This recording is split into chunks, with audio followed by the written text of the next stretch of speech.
This video will be about Xereath's general playstyle. I'm Big Fat LP, a challenger level player. This video will give you a clear understanding of the overall playstyle for this champion. Following a playstyle crafted and tested by top players based on the champion will significantly increase your effectiveness and ensure that you are optimally impacting the game. In this video, we'll be going over the overall playstyle of Xereath in each stage of the game, why these playstyles is the general best approach for Xereath, and lots of gameplay examples that demonstrate the benefits of the said playstyle at each stages of the game.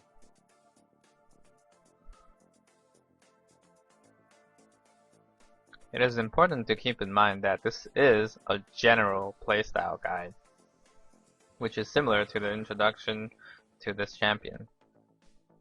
If you feel like some topics aren't completely covered enough in detail or at all, don't worry.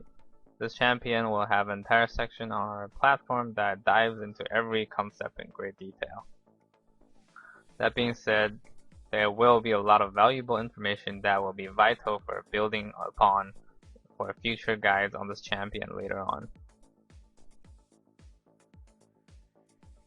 As you can see, we'll be breaking down the video into three sections: the early game playstyle, the mid game playstyle, and the late game playstyle. And after all that, we'll do a recap. But for now, let's start with the early game playstyle.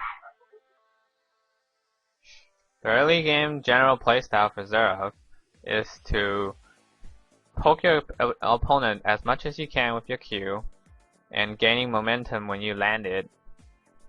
And also, something you want to keep in mind is while you're poking your enemy with Qs, make sure you're actually hitting the creep if you want it, or not hitting the creeps if you want to not hit them, because that will set up your wave so you are pushing or getting pushed in.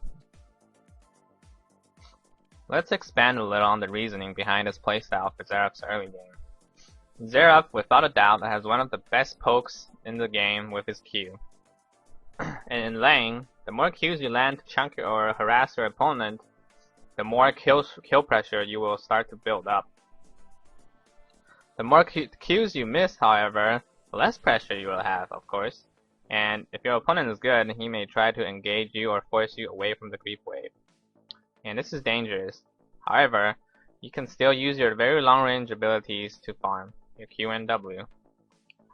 If you poke someone low enough, you can all-in them with an EWQ if opportunity presents itself with the enemy mispositioning. And when you hit level 6, you will have even more kill pressure. Or you can even use your ulti just to poke them down and push them out of the lane. This is why this playstyle is very safe and powerful for Xereath's early game. Next, let's look at some real game examples of this playstyle. In this first video clip, we're going to take a look at how I accumulated my pressure by landing Qs and Ws, and eventually leading into a more deadly EWQ. Take a look. I try my best to aim my harass at him, especially taking advantage of when he has the last hit, so he will be not moving, so it's easier. And I landed 3 spells so far. Look how much health he has lost already. Over here, he lands a spit skill on me, so he thinks he can come in for a trade, but I sidestepped his stun and followed him up with another cooldown rotation of WQ, and bring him down to near 10%. I might have been able to flash auto kill him, but I don't think I can. But it's also okay if people escape with health like that, because if they stay, they risk dying. If they leave because they're scared of dying, you shove the creep wave into their tower and they lose all that EXP and gold. So it's a win-win situation. In this recording, we're going to take a look at how you can possibly score a kill if people stay around with low HP. Let's take a look. The video is fast forwarded by 50% because it's kind of a long process, but as you can see, I already landed a poke on him before the video started, so this is my second Q that I landed. But as I land more Qs, I gradually become more and more ballsy. I play up and farther. You see, look at me. I'm in front of my entire creep wave trying to get harass on him. And bit by bit, I will slowly chunk him down until he's so fearful of me and of getting hit and dying, he will eventually leave and lose the creep waves, or I will eventually kill him. So keep watching, and you'll see how landing all these harass will eventually lead to more and more kill pressure, like right here. And eventually, you can possibly kill them if they stay around for too long, and especially even if they misposition themselves and get caught by one of your EWQs, you can very likely finish them off with your ultimate, like I did. And once again, even if you didn't kill him, he managed to dodge the last shot. That's okay, because once again, look at that creep wave about to go into his tower. He's gonna miss all of that. In this clip, we're gonna take a look at what you're gonna try to do, or what you can do if you make a mistake, or if you miss a lot of Qs and Ws, so you can't drop someone lower or harass someone lower, and they're harassing you slowly, and you're starting to fall behind in terms of the HP war. So some things you can do on Xereath when you're behind, or you lost a trade, or you're really low, or a survivor of a gank. Right here, I got stunned and I got full comboed, and he flashed and Q ignite tried to finish me off.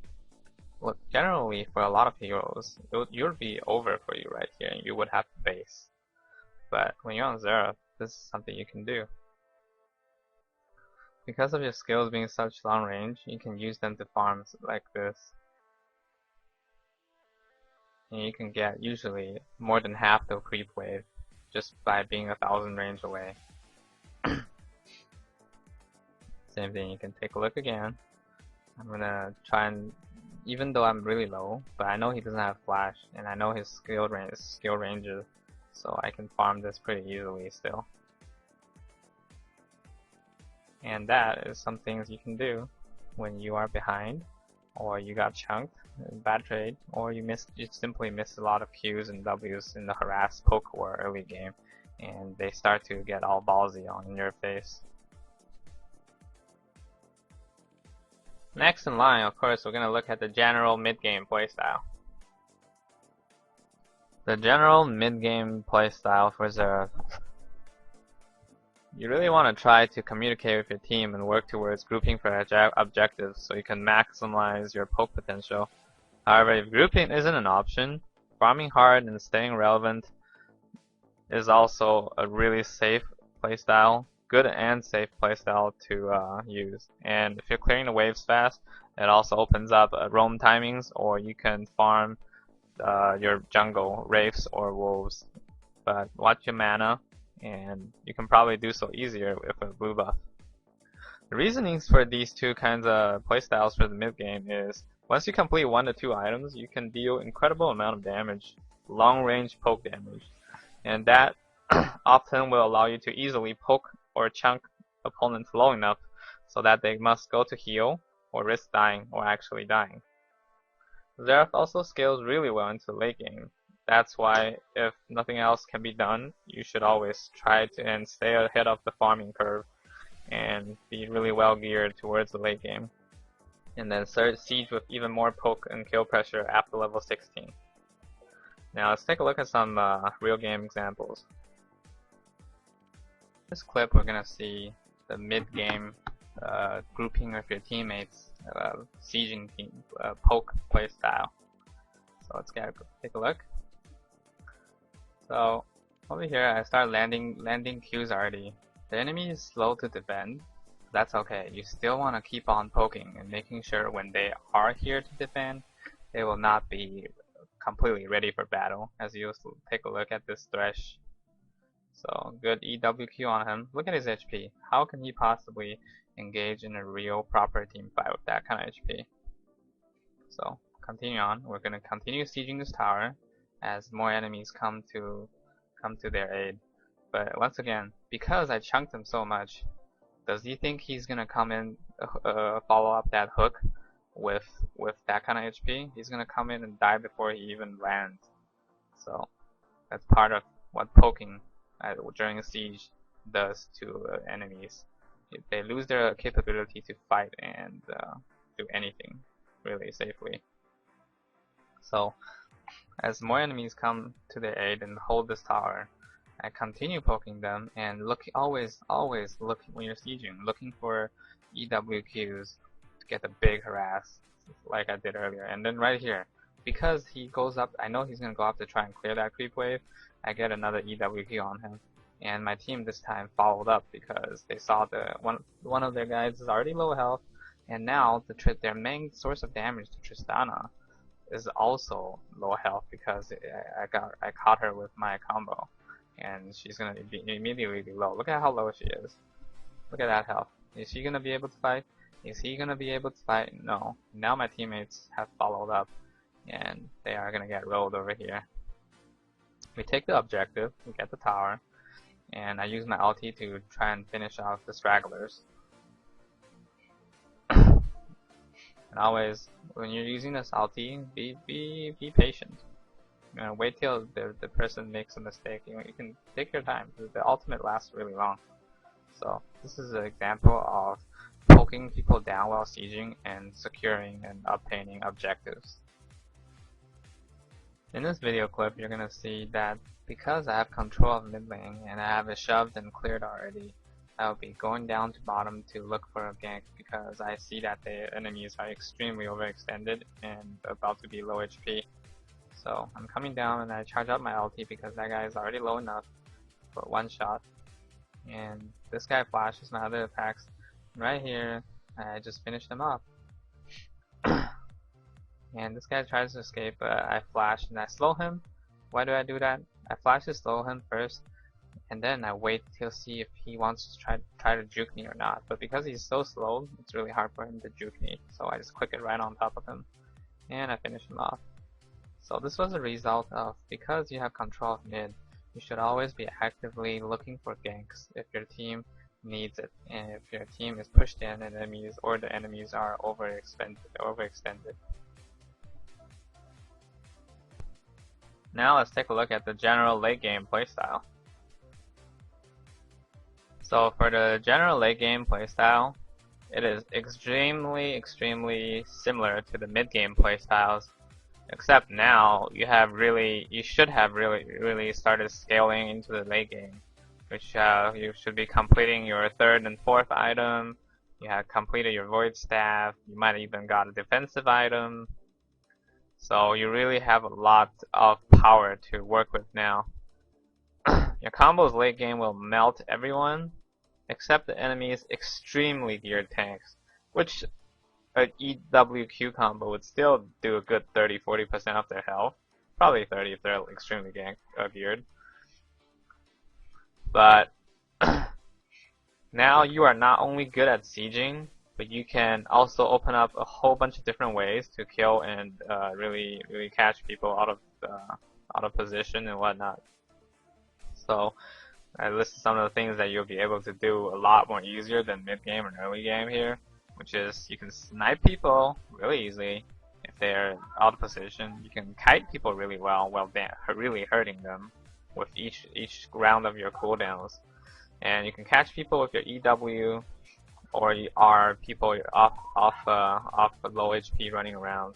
And you can assassinate people. You can hide in brushes and give people. Yeah. And the reasons for even more reasons for these playstyles, continued mid game playstyles going into late game, is that it simply is the most efficient and effective way to play Xereath in these states of the game. And once your power scales into late game, and you get your level 3 ultimate, you're really gonna be hurting people and killing people. So there's not much to talk about this. We're just gonna look at some examples, real game examples. In this video clip, we're gonna take a look at how Xereath can poke enemies down, even while they're sieging us, and then eventually take an objective after poking them down and chasing them and winning a team fight, because they're also chunked from Xereath's damage. So they're trying to pursue us, and this guy's trying to get something off, get his tornado off. But I gave him a good combo, bring him down to, would have been 30%, but I missed that Q. They continue to siege, and I continue to defend. It's really hard to siege versus Xereath. As you can see, that entire creep wave just melts. And he tries to catch me here, but I catch him first, and there goes his health, half health. And he's actually one of their tanks.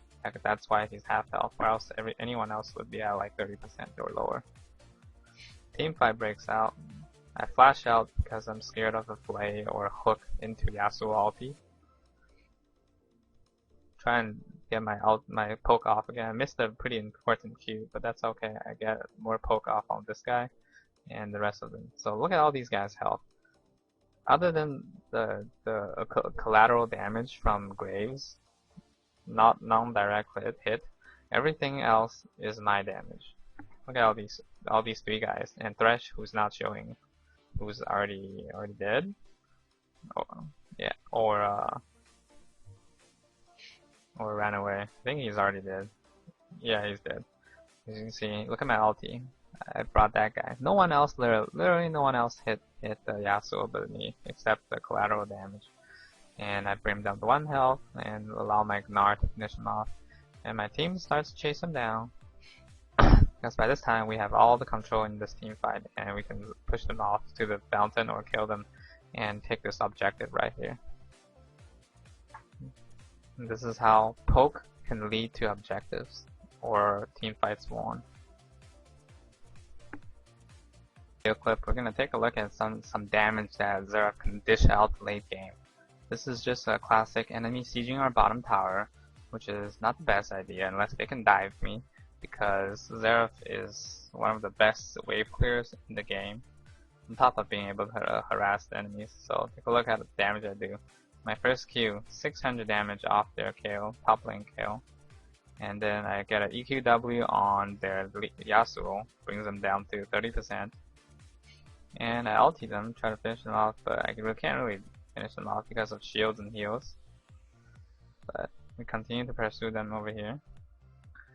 The team fight switches to the left side because they're going on Gnar. And look at this Tristana. Watch how fast he dies, and also the Nocturne along with him. They just melt, just like that. And this is pretty much just the end of the team fight, because they're all just gonna get picked off and run away.